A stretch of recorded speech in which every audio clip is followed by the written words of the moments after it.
You don't stand out if you blend in. So you want to be a leader in your profession, your industry, or your job, then you have to become proficient at your trade. And once you've mastered it, then lead it in a different direction. To lead, you have to be out front. And some of you don't want to hear this, but it will not happen today, nor will it even happen this week. You have to make a conscious effort daily to learn and improve. And that means you accept your share of no's and failures. Then you overcome them and you keep driving forward. So whatever knowledge, skills are associated with your profession, you give 100% to master it. And that, my friend, is when you become average. You can't stop there. When you've obtained the knowledge you need to be lethal, you have to give it another 100% to take your profession where it hasn't gone before. And the only way you can do that is knowing where it came from and what your profession has done. So once you're out front, it won't be long until others catch on and start to follow you. I want you to think about that. I'm going to use a real estate example because I'm familiar with it, and just like I'm also going to use an Army reference.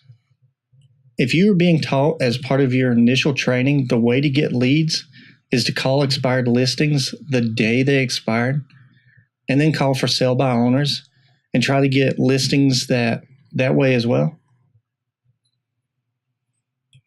Hold on. Now, my all-time favorite is from Real Estate Investor Gurus. You can pay me $5,000 for a 6-week course that will teach 300 to 400 beginners in your hometown how to invest in real estate. And we want you to put up signs, bandit signs that say, "We buy houses," and slap your number on them. Then send out a yellow letter just as soon as someone receives a notice of trustee sale. And we also want you to drive through neighborhoods looking for abandoned houses so you can call the owners. Next, we want you to call a CPA, an attorney, and a real estate agent that specialize in real estate investing and recruit them to be on your team. I can go on and on with that list.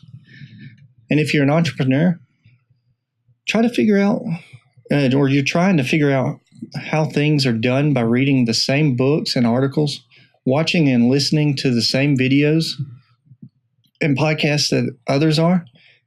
You even go to a convention with thousands of other like-minded individuals. I hope everybody's catching on by now. If you receive the same training or information thousands of others with similar goals to you received and have access to, or are being told to do, how are you going to be any different? You don't stand out if you blend in. I equate success to the position of the commanding officer on the battlefield. The commander is in the front, leading the company. He is the eyes, the ears, and the brain of the unit. The direction he chooses, everyone else follows in unison. And the commander is always 5 steps ahead. Behind the commander march the soldiers in a regular formation. They represent the arms and legs of the unit, and they are a large mass that has received the same training as a soldier standing behind him or her. However, they are relatively new, they're not experienced enough, or they choose not to oversee others yet. They do whatever their leader is doing. And then finally, in the back row are the sergeants. And they represent the backbone to the unit by ensuring the soldiers are following the commander and obeying his orders. They drive the unit forward and shoot anyone that tries to repeat. And I actually want you to remember that. They shoot anyone that tries to retreat. They are highly skilled, proficient, and hardened from years of experience. And they are the driving force behind the success of the unit, but they are not the leader. And here's what I'm getting at. First, unless you're Gary Vee, Elon Musk, or Steve Jobs, you don't create success in one day, a week, or even a month. Even they had their fair share of no's and failures before you knew who they were. Second, you have to become proficient. If you don't know how and why everyone in your industry is doing something, then you will never know how to effectively carve your own path, and you will fail. Third, resources are finite, and you are competing for the same share as everyone else. The commanding officer may hold 51% of that share, while the formation is fighting for the remaining 49%. What I'm trying to say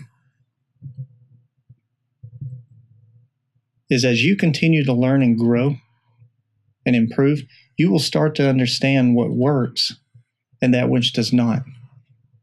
And then finally, everyone that has been successful cannot repeat this enough. Don't give up. The moment you turn to retreat, you're dead. You have a greater chance of surviving by facing the enemy every day than being killed off because you decided to quit. So you don't stand out if you blend in. Set a goal, stick to it. Don't get discouraged because you are not seeing success that you expected. Give it 100%. Take your share of no's and failures, dust yourself off, and modify your actions. Try something new and see where that takes you. Learn and grow. The commander is always in the front, and by the time the mass majority of everyone else figures out how and what he is doing to be successful, everyone starts doing the same. Carve your path forward, be the leader so that you can stand out. So here's my challenge to you. Take a look at everything you are doing. If you are new, find your commanding officer and figure out how he or she got to where they are today. Give it 100%. And if you have been at it for a while and have mastered your craft, figure out how you can be different. Remember, you don't stand out if you blend in.